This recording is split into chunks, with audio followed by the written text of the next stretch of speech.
नमस्कार। कभी सोचा है कि आपका रेडियो कैसे काम करता है या फिर सूरज की रोशनी करोड़ों किलोमीटर दूर से हम तक पहुंचती कैसे है?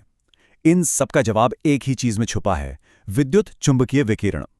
आज हम इसी की दुनिया में उतरेंगे, मैक्सवेल के ब्रिलियंट आइडियाज से लेकर उन फॉर्मूलों तक जो इस पूरे ब्रह्मांड को एक तरह से चलाते हैं। तो चलिए शुरू करते हैं। अच्छा, तो एक बहुत ही बेसिक सवाल से शुरू करते हैं। प्रकाश आखिर है क्या? सदियों तक न्यूटन जैसे बड़े बड़े वैज्ञानिक भी यही मानते थे कि ये छोटे छोटे कणों की एक बौछार है, जिन्हें वो कॉर्पस्कल्स कहते थे। लेकिन ये तो आधी कहानी थी। 19वीं सदी में एक ऐसी क्रांति आई जिसने इस पूरी सोच को ही पलट कर रख दिया। आइए देखते हैं कि ये दिलचस्प मोड़ आया कैसे।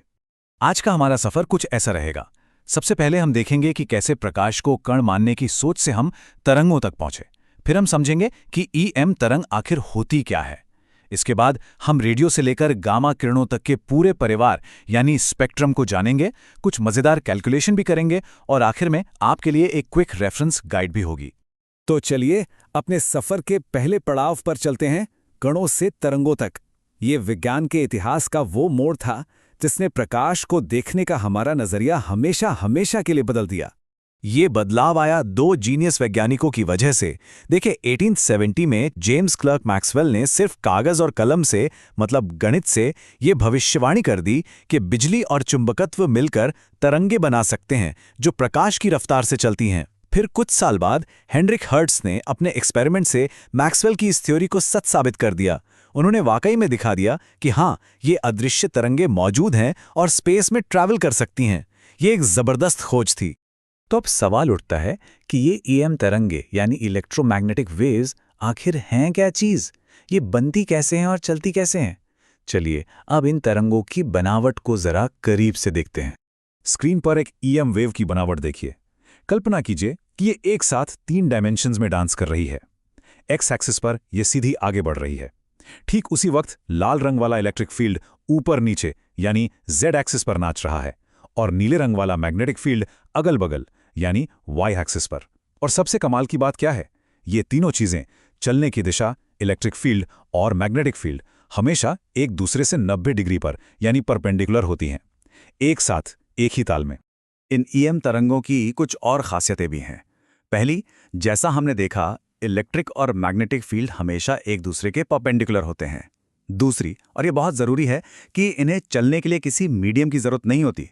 जैसे आवाज़ को हवा चाहिए, पानी में लहरों को पानी चाहिए, इन्हें कुछ नहीं चाहिए। ये गहरे अंतरिक्ष के वैक्यूम में भी आराम से सफ़र कर सकती हैं। और तीसरी सबसे हैरान करने वाली बात, वैक्यूम में सभी ईएम तरंगे, चाहे वो मेलोलंबी रेडियो वेव हो या नन्ही सी गामा किरण, सब एक ही स्पीड से चलती हैं, और वो है प्रकाश की गति। और ये रफ्तार है कितनी? लगभग 3 लाख किलोमीटर प्रति सेकंड। जी हाँ, 3 लाख किलोमीटर एक सेकंड में। ये इतनी तेज है कि एक सेकंड में पृथ्वी के 7 से ज्यादा चक्कर लगा सकती है। ये सिर्फ एक स्पीड नहीं है, ये हमारे ब्रह्मांड की अल्टीमेट स्पीड लिमिट है। फिजिक्स के नियमों के हिसाब से इससे तेज कुछ भी नहीं चल सकता। तो अब हम ये तो जान गए कि ईएम तरंगे क्या हैं और कितनी तेजी से चलती हैं। अब चलिए देखते हैं कि इनकी कितनी किस्में हैं। ये सब मिलके एक बहुत बड़ा परिवार बनाती हैं, जिसे हम कहते हैं इलेक्ट्रोमैग्नेटिक स्पेक्ट्रम। इस स्पेक्ट्रम को एक म्यूजिकल स्केल जैसा समझिए। एक सिरे पर हैं लंबी और धीमी रेडियो तरंगे, जिनकी एनर्जी कम होती है, और जैसे जैसे हम स्पेक्ट्रम में आगे बढ़ते हैं, तरंगे छोटी और तेज होती जाती हैं और उनकी एनर्जी बढ़ती जाती है। तो हम रेडियो वेव से माइक्रोवेव, इंफ्रारेड, फिर इंद्रधनुष के रंगों वाली विजिबल लाइट से गुजरते हुए हाई एनर्जी अल्ट्रावायलेट, एक्सरे और आखिर में सबसे ताकतवर गामा किरणों तक पहुंचते हैं। और आपको पता है, इस विशाल स्पेक्ट्रम में से हमारी आंखें कितना देख सकती हैं? बस एक बहुत ही पतली सी पट्टी, जिसे हम विजिबल लाइट कहते हैं। नीला, हरा, पीला, लाल, वो इस पूरे स्पेक्ट्रम का एक बहुत बहुत छोटा सा हिस्सा है। बाकी सभी तरंगों को देखने या महसूस करने के लिए हमें रेडियो टेलीस्कोप या एक्सरे डिटेक्टर जैसे खास औजारों की जरूरत पड़ती है। तो अब जब हम ईएम तरंगों और उनके पूरे परिवार को जान गए हैं, तो चलिए थोड़ा सा गणित करते हैं। अरे घबराइए नहीं, ये बहुत आसान है। बस ये समझने के लिए कि इन तरंगों को हम नंबर्स में कैसे बयां करते हैं। सभी ईएम तरंगों का एक बहुत ही सिंपल सा नियम है जो इस समीकरण में छिपा है, C बराबर न्यू लैम्डा। यहाँ C तो हमेशा फिक्स है, प्रकाश की गति। न्यू यानी न्यू है तरंग की फ्रीक्वेंसी, मतलब एक सेकंड में कितनी तरंगें गुजर रही हैं। और लैम्डा यानी लैम्डा है वेवलेंथ, मतलब एक तरंग की लंबाई कितनी है। इनका रिश्ता उल्टा है, अगर वेवलेंथ लंबी होगी तो फ्रीक्वेंसी कम होगी, और अगर वेवलेंथ छोटी होगी तो फ्रीक्वेंसी ज्यादा होगी। चलिए इसे एक असली उदाहरण से समझते हैं। मान लीजिए ऑल इंडिया रेडियो का कोई स्टेशन 1368 किलोहर्ट्ज पर ब्रॉडकास्ट कर रहा है। ये उसकी फ्रीक्वेंसी न्यू है। हमें उसकी वेवलेंथ यानी लैम्डा निकालनी है। तो हम अपने समीकरण को थोड़ा घुमाते हैं, lambda equals to C upon nu. अब इसमें वैल्यूज डालकर जब हम कैलकुलेट करते हैं तो जवाब आता है 219.3 मीटर्स।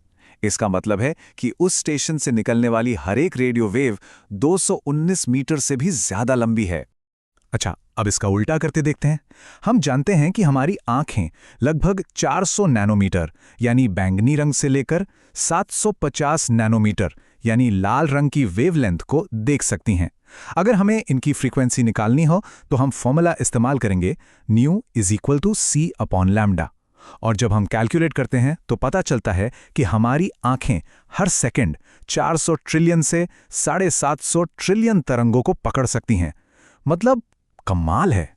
एक और टर्म है वेव नंबर या तरंग संख्या। ये बस वेवलेंथ का उल्टा है, यानी 1/λ। ये हमें बताता है कि 1 मीटर जैसी किसी फिक्स दूरी में कितनी तरंगें फिट हो सकती हैं। वैज्ञानिक इसका इस्तेमाल स्पेक्ट्रोस्कोपी में करते हैं, जिससे वो चीजों के अंदर झांक पाते हैं। चलिए एक और उदाहरण लेते हैं, पीले रंग की रोशनी का, जिसकी वेवलेंथ 5800 एंगस्ट्रॉम है। जैसा कि आप कैलकुलेशन में देख सकते हैं, हम पहले यूनिट्स को सही करते हैं और फिर बड़ी आसानी से वेव नंबर और फ्रीक्वेंसी दोनों निकाल लेते हैं। ये बस ये दिखाता है कि ये सारी चीजें एक दूसरे से कितनी मजबूती से जुड़ी हुई हैं। वाह, हमने काफी कुछ कवर कर लिया है। चलिए अब सारी जरूरी बातों को एक जगह इकट्ठा कर लेते हैं ताकि वो हमेशा याद रहें। ये रही आपकी क्विक रेफरेंस गाइड। देखिए, बाईं तरफ है प्रकाश की गति जैसा जरूरी कांस्टेंट, बीच में हमारे 2 मुख्य समीकरण और दाईं ओर पूरा स्पेक्ट्रम एक नज़र में।